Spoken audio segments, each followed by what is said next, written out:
matchup of the second and third seeds out in the Eastern Conference, marred by injuries. Welcome to the NBA regular season.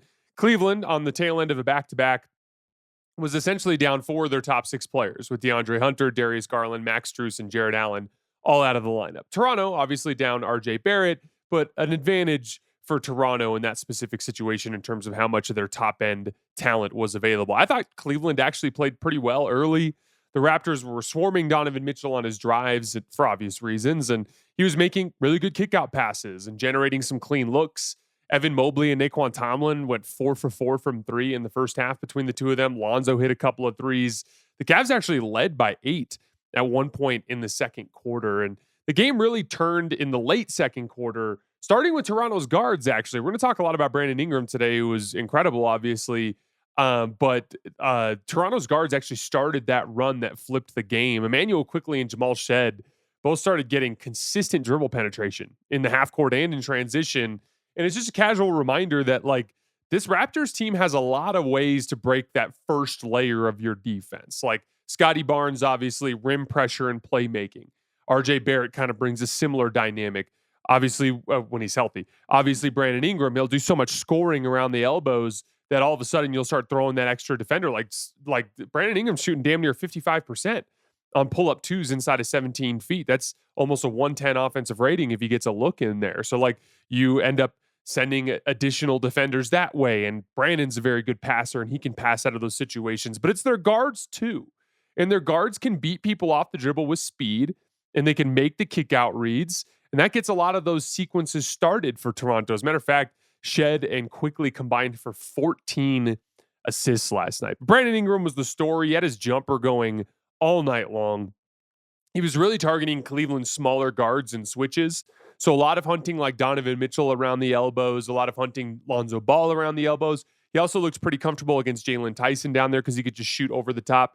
He took a lot of jump shots, 26 of them to be exact, but I liked most of them. Like, there were a couple of, like, especially at the very final few possessions of the game, there were a couple like, okay, he's just dribbling out the clock and just kind of settling. You don't love those, but most of them were like late clock grenade where he'd have the ball with 5 seconds left and they needed him to create something, or driving kick sequences where they needed someone to confidently step into a pull-up three, or a quality matchup attack. Like, okay, he's got Lonzo Ball on him, or he's got Donovan Mitchell on him. It makes sense for him to go to a little short jump shot that's been a really high percentage shot for us this season, right? And so out of those 26 jump shots that he took, he got 29 points out of them. And it ended up being an efficient play type for Toronto in that game. And Brandon's jump shooting has been kind of interesting this year because when he's wide open for three, he's hitting them like crazy. He's 11 for 24 on unguarded catch and shoot threes this season. That's 46%. His off the dribble jump shooting has been excellent. He's 54% on pull-up twos off the dribble, especially efficient when he gets inside of that 15-foot mark, or inside of that 17-foot mark, 6 for 17 on pull-up threes. That's 35%. That's 18 points on 17 shots. That's not bad. That's solid. And he actually ended up hitting one of the biggest shots of the game. Donovan Mitchell went on a little run late where he hit a couple of threes that cut a 10-point lead to 4. And similar kind of situation, late clock grenade gets handed to Brandon Ingram. All of a sudden, it's like he's got to create something. Just gets a little step back separation going towards his right and barely gets his feet behind the three-point line and knocks down that, like, one of the toughest shots for a right-handed shooter. Step back three going to your right. Hits that one. That was a big shot in this game that essentially like stymied the run and helped Toronto close the deal. It's really just his contested catch and shoot threes that have been an issue, dragging down his percentages this year. When he shoots a contested catch and shoot three, he's just 9 for 38 or 24%. That's really the one thing that's dragging his percentages down. He's actually shooting really well on jump shots in basically every other phase of the game. Overall, though, I think what he brings is just a very valuable counterpunch. As you know, if you think of the primary source of Toronto's offense as like defense to transition, they're one of the best transition teams in the league. Rim pressure off of the guards, like what we talked about. Like the guards, like we talked about. Scottie Barnes, like we talked about. Brandon Ingram is a counter to that with his over-the-top shot making. When things break down, he can provide that little extra bit of ceiling-raising offense with his ability to hit jump shots over the top. The Raptors also got going in their transition attack in that third quarter. They had 13 transition points just in the third quarter alone. A lot of nice runouts for dunks and threes. That was where a couple of Brandon Ingram's threes came from. Again, trailing the play in transition, just rising up confidently into that shot. The Raptors had 37 total transition points in the game, which obviously is an awesome number. They've now moved up to the third best transition offense in the NBA, averaging 30 points per game, just 2 behind Miami and just 4 behind Chicago's currently the best transition offense.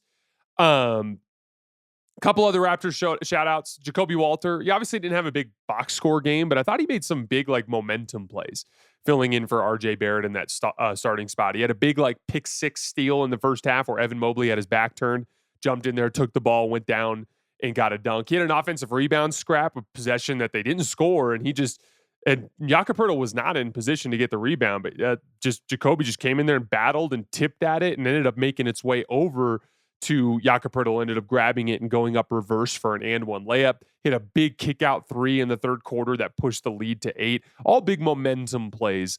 Again, trying to find a way to impact winning despite not having the level of talent that a guy like RJ Barrett has.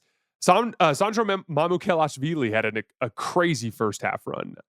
Checked into the game with the Raptors down 23-17 and like bang, bang, bang, scored 8 points. Hit a couple of corner threes, had an offensive rebound put back, hit a guy cutting to the basket off of the wing.